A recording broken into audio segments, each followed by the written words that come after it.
What's going on, guys? Welcome back to the channel. We've got the 9200e on the bench here today, and judging by the amount of comments I'm getting recently, it looks like a bunch of you guys have got this for Christmas as a gift or have just picked one up for yourself, which is awesome. It's a quality RC. I absolutely love it, and I've upgraded this one to brushless, and this is why I'm doing this video. A bunch of you guys are asking me some questions regarding the brushless combo I've put in there, how I removed the old stock combo out of there and installed the new combo. So what I'm going to do, guys, is I never did this when I initially installed this brushless combo in here. I never did a tutorial or really looked at it too closely. I gave you guys a quick look at it while I was doing my speed runs, and I'll drop cards for that. We've had this out a couple times now. So later on this video, just keep an eye out. We'll have some cards in there if you want to check out this 9200e in action with my brushless combo installed. It actually goes pretty good. Last time out, actually, I crashed it pretty good, broke some parts, had to get it fixed up, but you can check that out if you want. But what we're going to do, guys, is obviously I'm not going to show you the old combo coming out, but I'll show you what you need to do, tell you what you need to do. We'll pull out the brushless motor, have a look at it, and hopefully this will help out some of you guys. So, easiest things you guys want to do to get started, obviously let's take off the shell, right, is you're going to want to pull out your ESC receiver. That's easy to pull out. I believe it's just double-sided taped in there. Unplug the servo from there. You can remove the servo. Keep in mind now, I want you to take a look at this servo. See, it's got 4 holes in it. That's important because that's something that I struggled with because I was just using what I had, which was a little bit different style servo than this. But don't worry, we're going to leave all the parts down in the description, including a proper servo that will make this a heck of a lot easier of an install than what I had. The hardest part of this install for me was the servo. So, alright, so first of all, I'll show you what I've got in here, guys. For the servo, I've got a 17G Surpass Hobby all-metal gear servo right there, which the issue is it only had 2 holes on the top instead of the 4. Now, there's 3 points for the mount here. These 2 points right here, and one other point that actually has posts in there. It just slips right over top.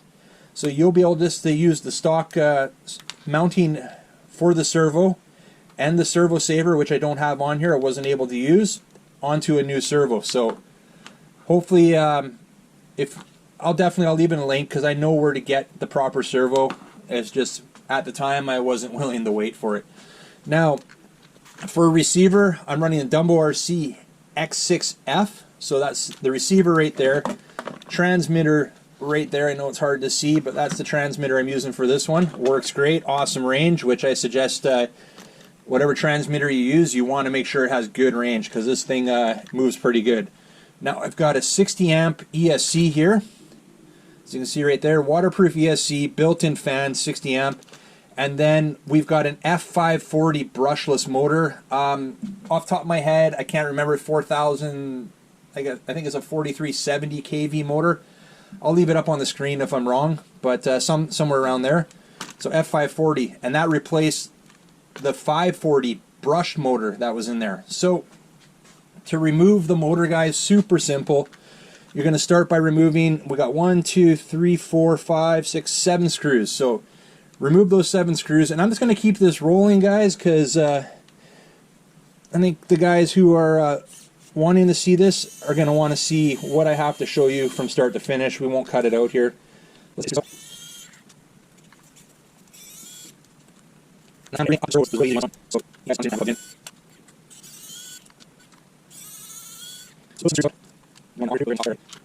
Now, we're going to have to take these 4 screws out right here. 1, 2, 3, 4. I'll show you.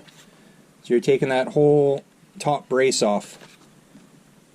Now I'm going to unplug the motor from the ESC right now.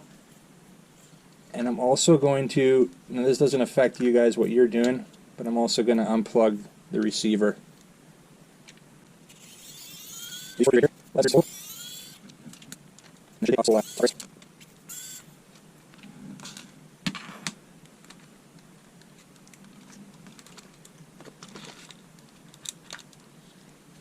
Including the motor. So you see that, guys? That motor actually just slips in. Let me just take this that off there. And see, it's just a channel it slips in. So we don't really need to look. I've got See, I've got this zip tied here. So anyways, you can see the motor here. You've got two machine screws right there. But the first thing you have to get out, and this is one of the questions I just had, how to get the pinion gear off here. Well, there's a little grub screw right there, and the comment I got, he said there was no grub screw, so there should be a grub screw. I'll try to get a little closer here for you guys to see. So I've got a grub screw right there. You should have a grub screw as well. Take a close look at it. This is the stock gear here, guys, and you can see just once that's out, you undo the two machine screws and you're good to go. You can just mount this plate onto your brushless motor and basically reinstall the pinion gear here. A little bit of Loctite. Now I'll show you what I use. See if I can find it here. I use blue Loctite, just like that, thread lock. You want to be able to get it off if you have to, and the red stuff's going to make that difficult. Now, little tip, it might be hard. I can't recall if this one was. Other ones that I've done were hard to get off, and the best way to get them off is a little bit of heat. Some guys, you'll use a soldering iron and just put the tip on here and just heat up this the whole gear, and then try to take out the grub screw. I usually use a torch. Now you got a plastic mount here, so I'm thinking most likely it wasn't difficult to take out, especially since this mount is in perfect condition. If I would have hit it with the torch, it probably would have melted a bit. So you're going to be probably pretty good to get that grub screw out.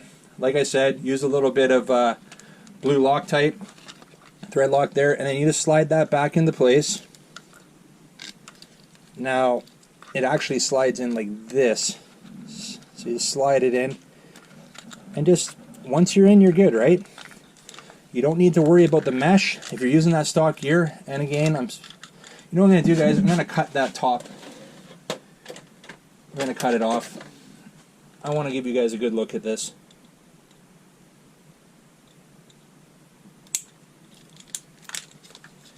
Get that right out of the way. So let's take this out again. So I've given you an idea how. I'm not going to show you. I'm not going to take this off. You can see there's a slot right here. The motor is just going to drop down in there. It's not a big deal.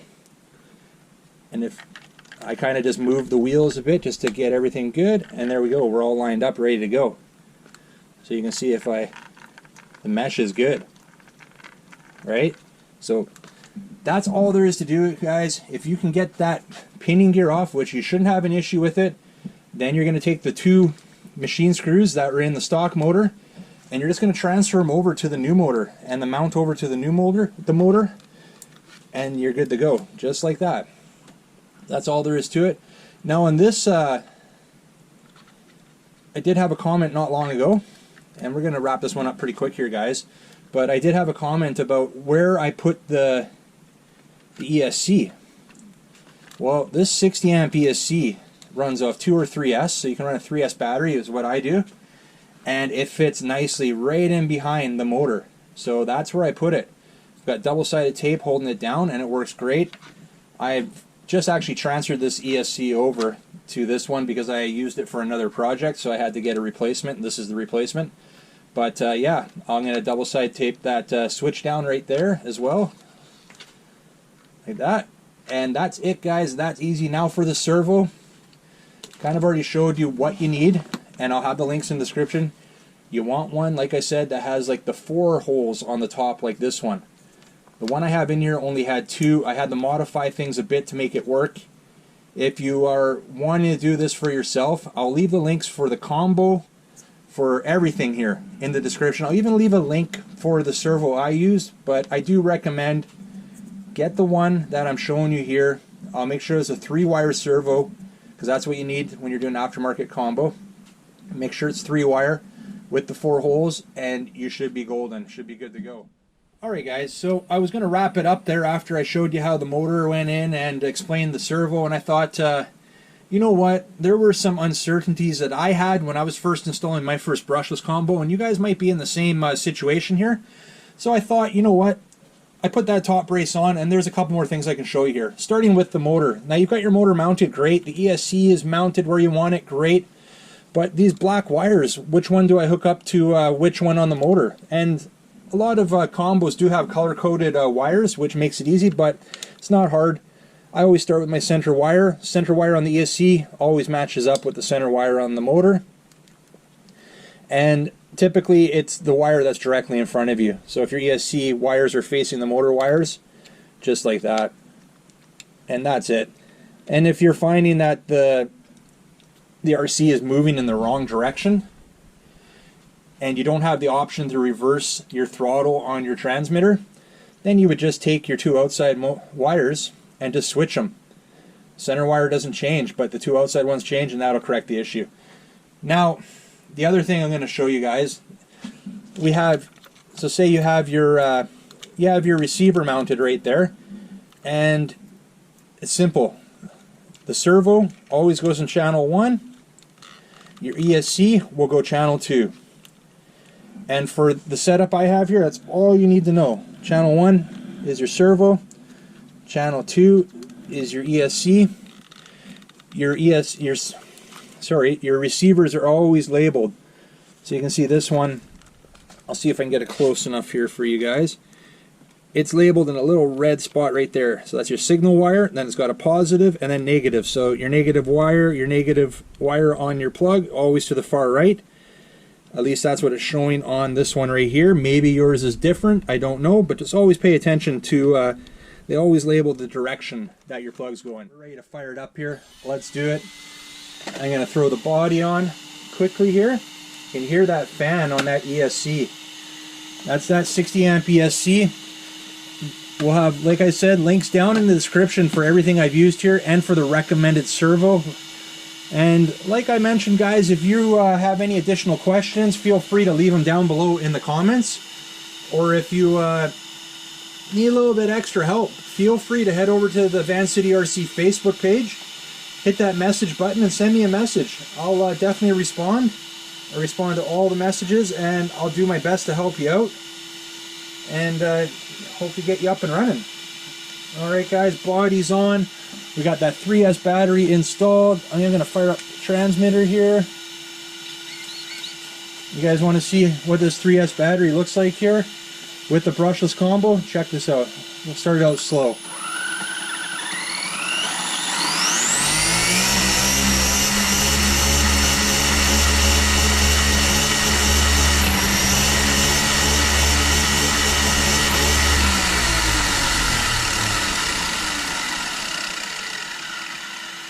Alright guys, let's leave it at that. If you like this video, make sure you hit a big thumbs up. If you're new to the channel, don't forget to hit that subscribe button before you head out. And remember, don't be a stranger. We'll see you on the next one. See ya!